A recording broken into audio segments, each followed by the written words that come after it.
हमारे इस YouTube channel के सेगमेंट फास्ट न्यूज में आप तमाम का इस्तकबाल है। इस वीडियो में आप देख सकते हैं कम मिनटों में बहुत ज्यादा खबरें। तो आइए शुरू करते हैं वीडियो को और देखते हैं आज की ताजा तरीन खबरें। गोलकुंडा में ऑटो ड्राइवर की लापरवाही से हादसा, 7 अफराद शदीद जख्मी। गोलकुंडा हुदूद में ऑटो ड्राइवर की लापरवाही की वजह से खौफनाक हादसा पेश आया, जिसमें 7 अफराद शदीद तौर पर जख्मी हो गए। बताया जाता है कि जख्मियों में ऑटो ड्राइवर और 2 तलबा की हालत नाजुक है।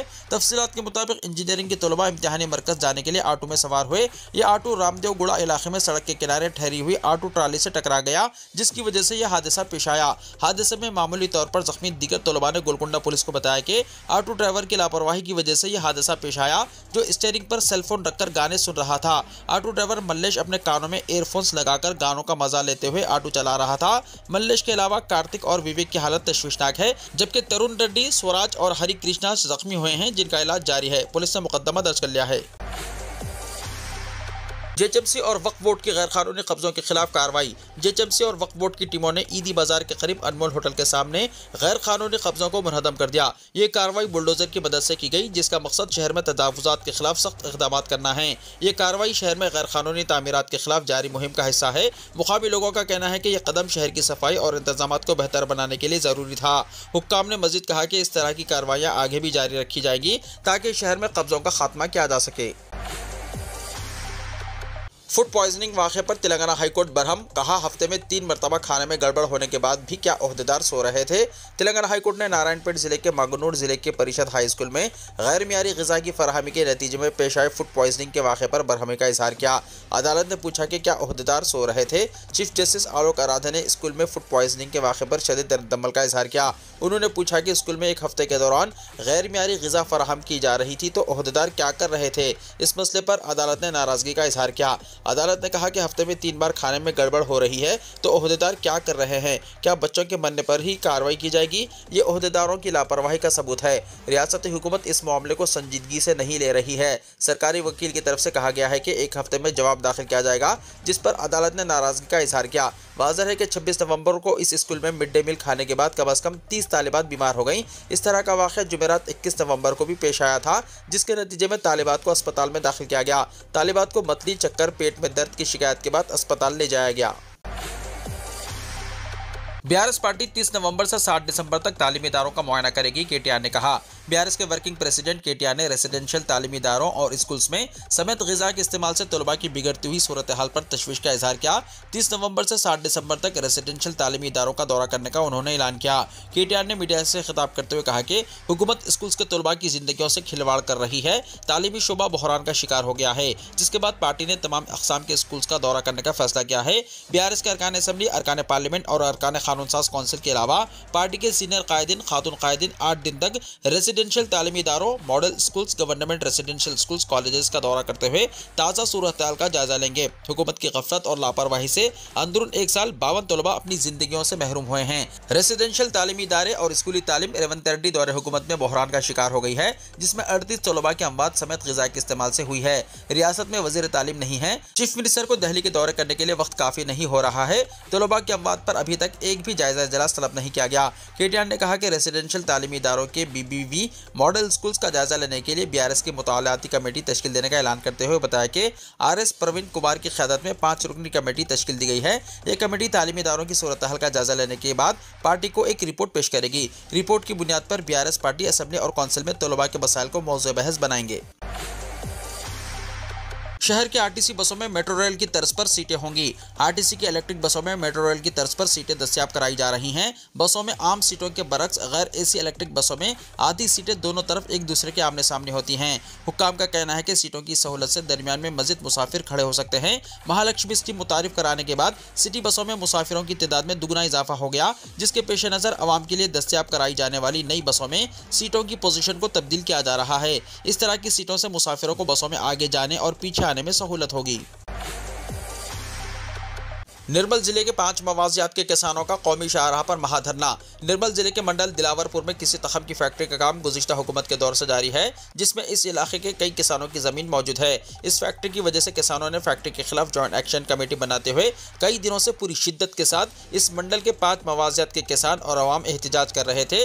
ताहम कल रात से ये तमाम दही अवाम ने भैंसा कौमी शाहराह पर महाधरना के नाम से हजारों की तादाद में धरना दिया और आरडीओ निर्मल का घेराव किया। पुलिस ने काफी जिद्दोजहद के बाद आरडीओ रत्ना कल्याणी को इस हुजूम से बाहिफाजत निकाला, जबकि बड़े पैमाने पर पुलिस फोर्स के बाद भी किसान खामोश नहीं बैठ रहे थे।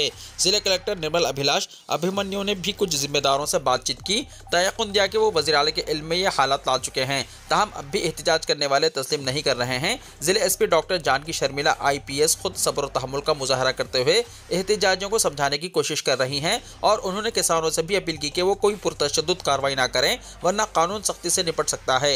हालात बेकाबू है। दिलावरपुर मंडल के 5 मवाजियात के हजारों अफराद सड़क पर रात से बैठे हुए हैं। इस वजह से एहतिजाजियों ने अपने हाथ में सियासी कायदीन रुकन असम्बली मनोहर रेड्डी, साबिक वजीर इंदिरा किरण रेड्डी, सदर जिले कांग्रेस केसरी हरिराव की तस्वीर हाथों में थामे कह रहे हैं, ये कायदीन किधर है देखना है। जिले कलेक्टर इन किसानों को धरना खत्म कराने में क्या कदम उठाती है। ये पहला मौका है कि महाधरना में स्कूल के कमसिन बच्चों ने भी हिस्सा लिया। इस मंडल के अवाम का कहना है कि यहाँ फैक्ट्री की तामीर से इंसानी जिंदगी पर मुज़िर असरात भी पड़ सकते हैं और कीमती अराज़ियात के नुकसान का भी खदशा यहाँ के किसान महसूस कर रहे हैं। किसानों का एहतिजाज। निर्मल आरडीओ की कार को आग लगा दी गई। तेलंगाना के निर्मल जिले के दिलावरपुर में एथेनॉल फैक्ट्री के खिलाफ एहतिजाज करने वाले किसानों ने निर्मल के आरडीओ रत्ना कल्याणी की कार पर हमला कर दिया और इसमें आग लगा दी। इस हमले में एक खातून एहलकार लक्ष्मण चंदा ASI सोमालता जख्मी हो गई। किसानों का कहना था कि वो फैक्ट्री के खिलाफ अपनी शिकायत के लिए एहतिजाज कर रहे थे और इनकी बात नहीं सुनी जा रही थी, जिसकी वजह से उन्होंने ये कदम उठाया। पुलिस ने वाक़े की तहकीकात शुरू कर दी है और किसानों के खिलाफ कार्रवाई करने का ऐलान किया है। हमा मकसदी डिजिटल कार्ड्स का मंसूबा मुलतवी। तेलंगाना हुकूमत ने रियासत में एक रियासत एक डिजिटल कार्ड के मंसूबे को फिलहाल के लिए तर्क कर दिया है।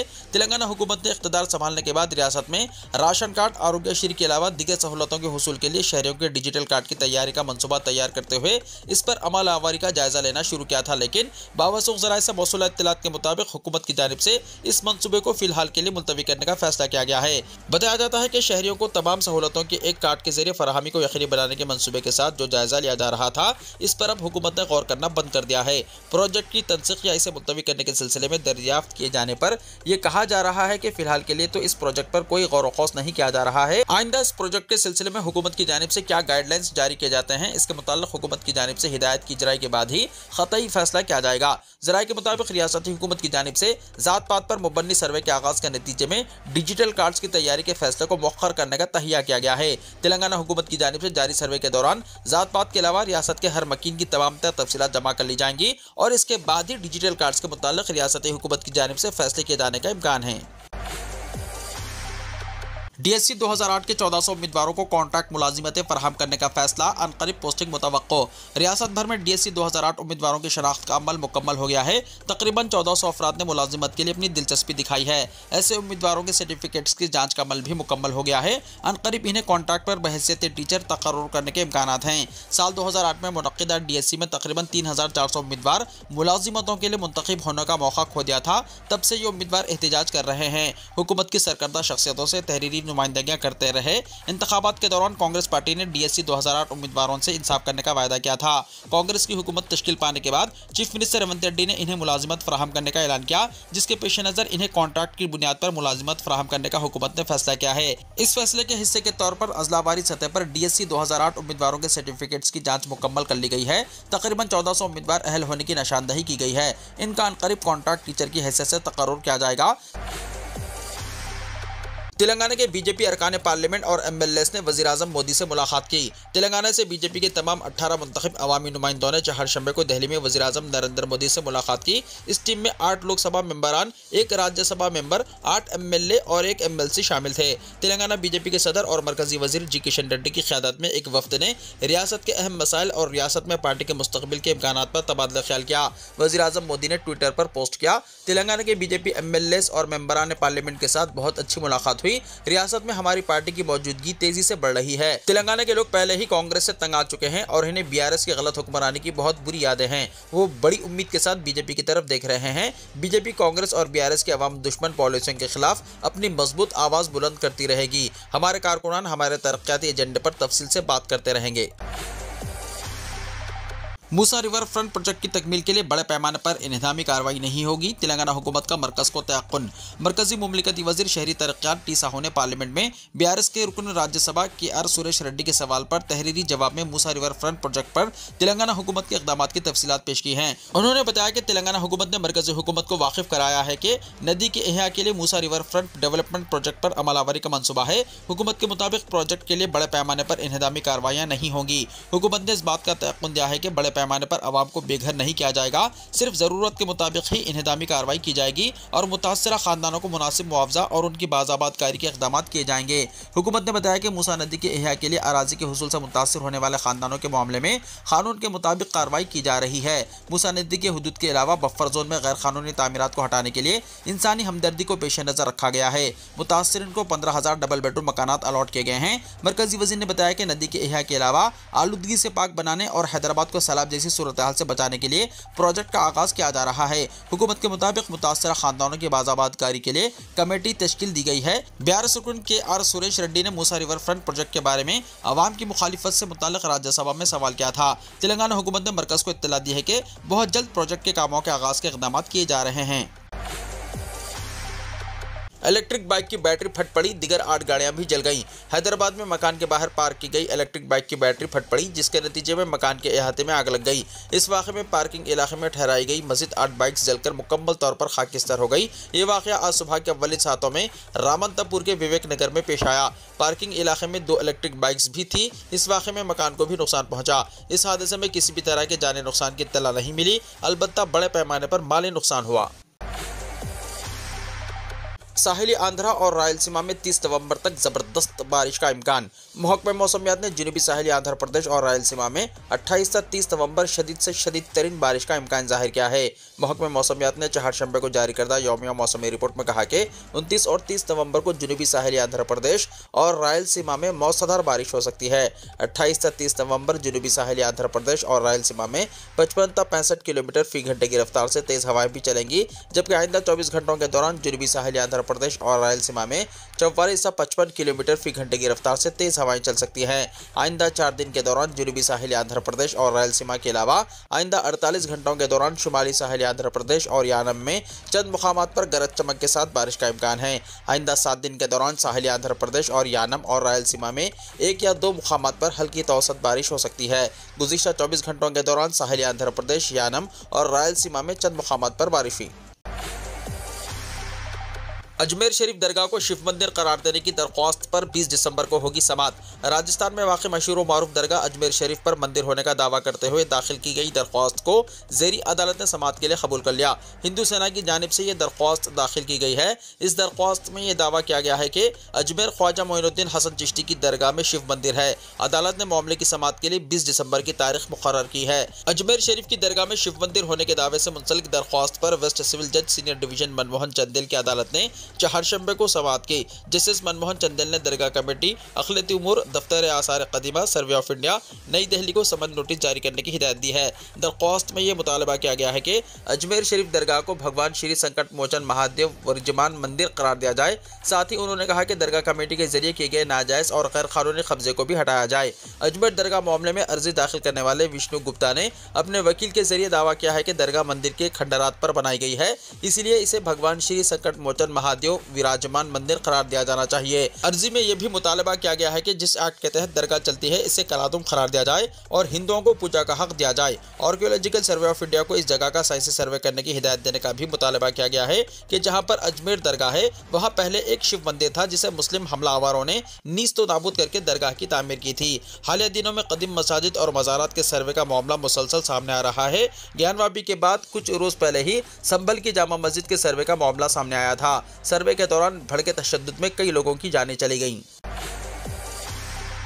दरगाह अजमेर शरीफ पर दावा, बैरिस्टर ओवैसी का सख्त रद्द-ए-अमल। बैरिस्टर असदुद्दीन ओवैसी सदर कुल हिंद मजलिस इत्तेहादुल मुस्लिमीन व रुकन पार्लियामेंट हैदराबाद ने कहा है कि सुल्तानुल हिंद ख्वाजा मोइनुद्दीन हसन चिश्ती रहमतुल्लाहि तआला अलैह का शुमार हिंदुस्तान के मुसलमानों के अहम तरीन औलिया इकराम में होता है। लोग सदियों से उनकी पैरवी करते रहे हैं और करते रहेंगे इंशाअल्लाह। कई बादशाह, महाराजा, शहंशाह आए और चले गए, लेकिन ख्वाजा अजमेरी का शहर आज भी आबाद है।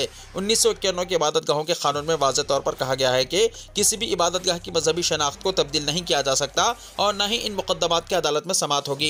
1991 के एक्ट पर अमल दरामद करना अदालतों का कानूनी फर्ज है। ये इंतहाई अफसोसनाक है कि हिंदुत्व निज़ाम के एजेंडे को पूरा करने के लिए कानून और आइन को टुकड़े टुकड़े किया जा रहा है और वज़ीर आज़म नरेंद्र मोदी खामोशी से देख रहे हैं।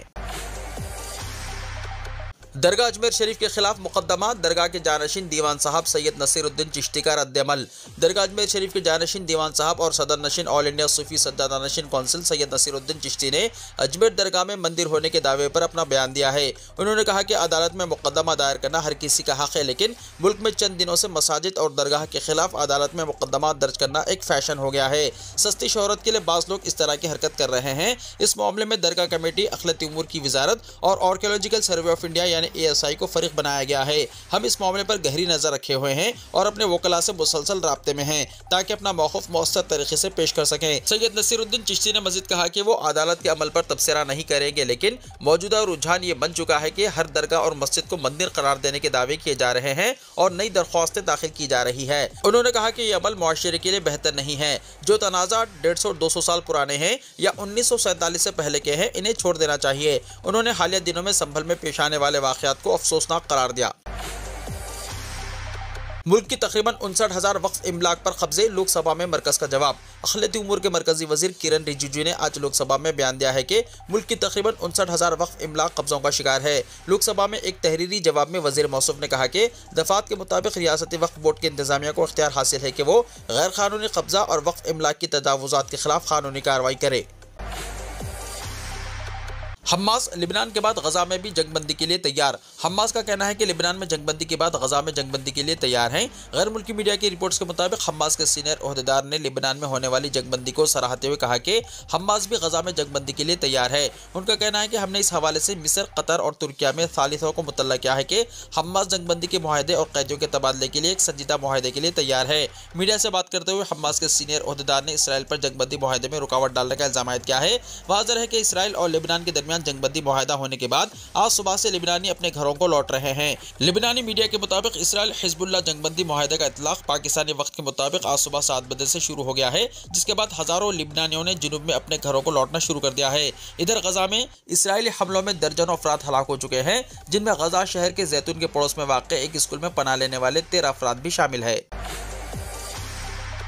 वीडियो को लाइक शेयर कीजिए और हमारे इस YouTube चैनल को सब्सक्राइब करते हुए इसके बेल आइकॉन को प्रेस कर लीजिए ताकि ऐसी ही ताज़ा तरीन खबरों का नोटिफिकेशन सबसे पहले आपको मिलता रहे।